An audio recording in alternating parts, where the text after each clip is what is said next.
Atos dos Apóstolos, capítulo 12. Mais perseguições. Por essa época, o rei Herodes começou a perseguir algumas pessoas da igreja. Ele mandou matar à espada Tiago, o irmão de João. Quando viu que isso agradou os judeus, mandou também prender Pedro. Isso aconteceu durante a festa dos pães sem fermento. Depois que prendeu Pedro, Herodes o colocou na cadeia e pôs 4 grupos de soldados, com 4 em cada grupo, para guardá-lo. É que Herodes queria apresentá-lo ao povo depois do dia da Páscoa. E assim Pedro estava preso e era vigiado pelos guardas.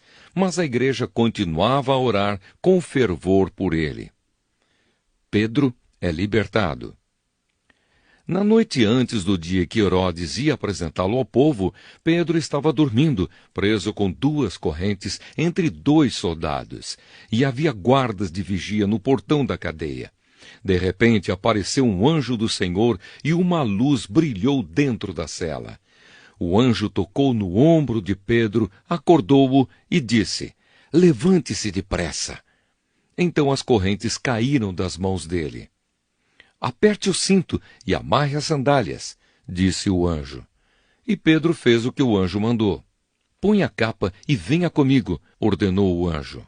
Pedro saiu da cadeia e foi seguindo o anjo. Porém não sabia se, de fato, o anjo o estava libertando. Ele pensava que aquilo era uma visão. Eles passaram pelo primeiro e pelo segundo posto da guarda e chegaram ao portão de ferro que dava para a rua. O portão se abriu sozinho e eles saíram. Andaram por uma rua e, de repente, o anjo foi embora. Então Pedro compreendeu o que estava acontecendo e disse: "Agora sei que, de fato, o Senhor mandou o seu anjo e me livrou do poder de Herodes e de tudo o que os judeus tinham a intenção de me fazer." Quando Pedro entendeu o que havia acontecido, foi para a casa de Maria, a mãe de João Marcos. Muitas pessoas estavam reunidas ali orando. Ele bateu na porta da frente e a empregada, que se chamava Rode, foi ver quem era.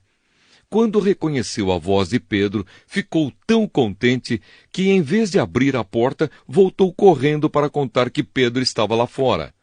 Então eles disseram: "Você está maluca!" Porém ela insistiu que era verdade.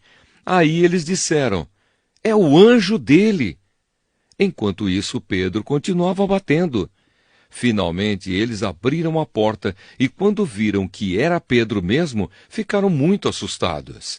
Ele fez um sinal com a mão para que ficassem quietos e contou como o Senhor o tinha tirado da prisão. "Contem isso a Tiago e aos outros irmãos", disse ele. Em seguida, saiu dali e foi para outro lugar.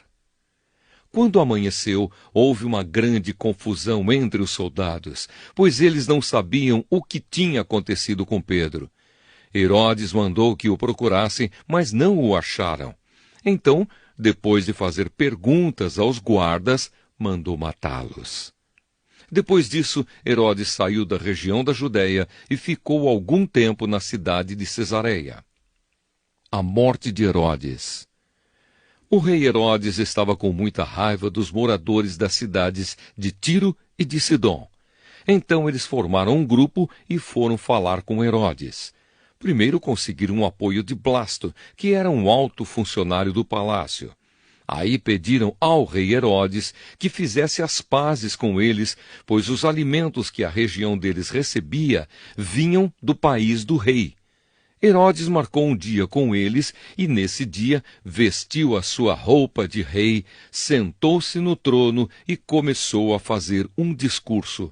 E o povo gritava: "É um Deus e não um homem que está falando!"